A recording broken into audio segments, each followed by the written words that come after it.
안녕하십니까. 2021년 10월 11일 월요일입니다. 코페스 동반자 채널에서 오늘은 세계 최고 드론 탐지 레이더 개발 보유국은 한국, 이런 주제로 말씀을 드리기로 하겠습니다. 우리나라가 현재 가장 취약한 부분이 무인 공격기에 대처하는 그런 부분입니다. 전 세계 100개국 군대 가운데 유일하게 무인 공격기 체계를 갖추지 않은 유일한 군대가 대한민국 군대라고 합니다. 그래서 이 부분에 대한 걱정을 상당히 많이 했는데, 우리나라의 중소기업이 세계 최고 성능의 드론 탐지 레이더를 개발했다고 합니다. 그리고 이 레이더는 탐지만 하는 것이 아니라 경계 구역 내에 인가받지 않은 드론에 대해서는 제밍을 걸어서 작동 불능하게 하는 그런 기능까지 있다고 합니다. 이 레이더는 방사청의 신속 시범 획득 사업 프로그램에 의해서 현재 6회 공군에 6개월 동안 시범 납품되고 있다고 합니다. 현재 세계 최고의 기술로 드론을 탐지해내는 거리가 7km라고 합니다. 그런데 이 중소기업에서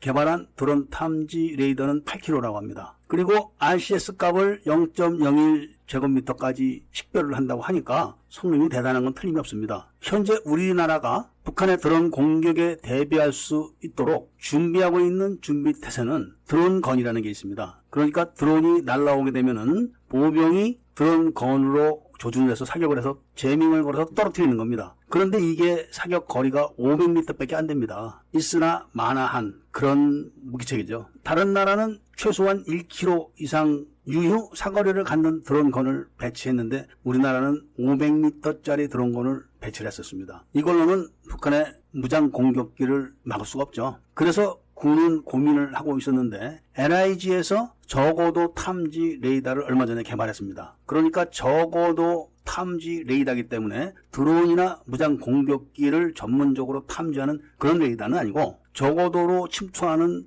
회전익기나 고정익기를 탐지하는 그런 레이더인데 NIG에서 10m 이상 되는 무인 공격기까지 탐지할 수 있는 기능을 넣었다고 합니다. 이 레이더도 에이사 레이더인데 회전식 레이더입니다. 그리고 발전기와 레이더가 일체형으로 돼 있어가지고 배치가 빠르다고 합니다. 이런 장점이 있었기 때문에 591억 원 상당의 계약을 해서 올해 납품한다고 합니다. 그러니까 저고도로 침투하는 고정익기나 회전익기는 물론 10m가량의 무인기도 탐지를 해가지고 협동 교전체계에 연결된 대공화기로 격추하는 방식입니다. 동시 교전 능력은 5 내지 7개 정도로 알고 있습니다. 그러니까 무인 공격기가 대량 공격을 하게 되면은 속수무책인 거죠. 한화에서 비호복합2에다가 이 레이더를 장착을 해서 미국에 수출 제안을 했었는데 미국은 스트라이커 장갑차에 사면 고정식 레이더를 장착한 이스라엘 시스템을 선택했습니다. 그러니까 성능이 이스라엘의 사면 고정식 에이사 레이더보다는 못한 거죠. 그런데 이번에 중소기업에서 개발한 레이더는 이런 시스템이 아닌가 봅니다. 사진으로만 분석을 해봐도 에이사 레이더는 사면 고정식입니다. 그리고 광학 장비도 있고 제밍을 하는 장비가 있는 것 같습니다. 그러니까 예를 들면은 공군 비행장을 방어를 하는데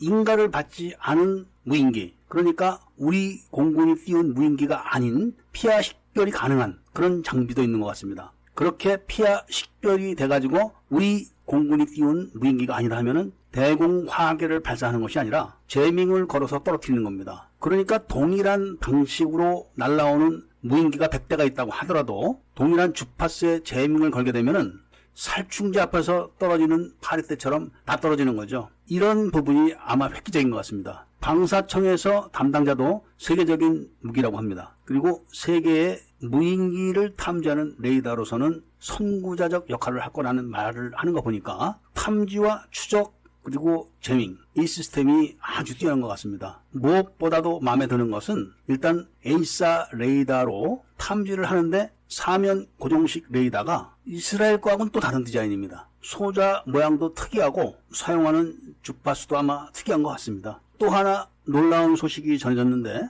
에이사 레이더에 들어가는 지라갈륨 소자의 전력을 증폭하는 기술을 국산했다고 합니다. 이 이야기는 무엇을 의미하는가 하면은 에이사 레이더의 성능을 더 높일 수 있다, 이런 겁니다. 이 기술이 접목되면은 KF-21의 에이사 레이더는 물론이거니와 호위함 배치 3나 배치 4, 그 다음에 KDD-X 같은 에이사 레이더의 성능이 더 높아지는 걸 의미하는 겁니다. 이렇게 대한민국의 기술이 세계 최상급으로 치솟고 있는 겁니다. 지라갈륨 소자의 전력을 증폭하는 기술이 조금 전에 중소기업이 개발한 그 드론 탐지 레이더에 적용이 되면은 8kg에 식별됐던 그런 드론들이 아마도 최소한 10kg에서 12kg까지는 가지 않을까, 이런 생각을 안 할 수가 없는 거죠. 그리고 더 센 전력을 집어넣어 가지고 재밍을 걸 수도 있는 겁니다. 지금 우리나라는 40mm 유도탄과 20mm 유도탄도 개발이 되어 있는데, 재밍을 걸어서 안 떨어진 그런 드론에다가는 작은 20mm, 40mm 유도탄을 발사해서 격추시키는 그런 무장 체계까지 같이 개발을 할 수도 있는 기술을 갖고 있는 거죠, 이미 우리나라가. 우리 군이 가장 취약했던 부분인 무인 공격기에 대한 탐지, 추적, 격추가 이렇게 된다면은 우리 군의 전략도 크게 또 바뀌지 않을까, 이런 말씀을 드리면서 오늘 이야기를 마치고자 합니다. 구독을 꼭 해주시고 좋아요와 알림을 설정을 부탁드리면서 이야기를 들어주신 데 대해서 감사드립니다.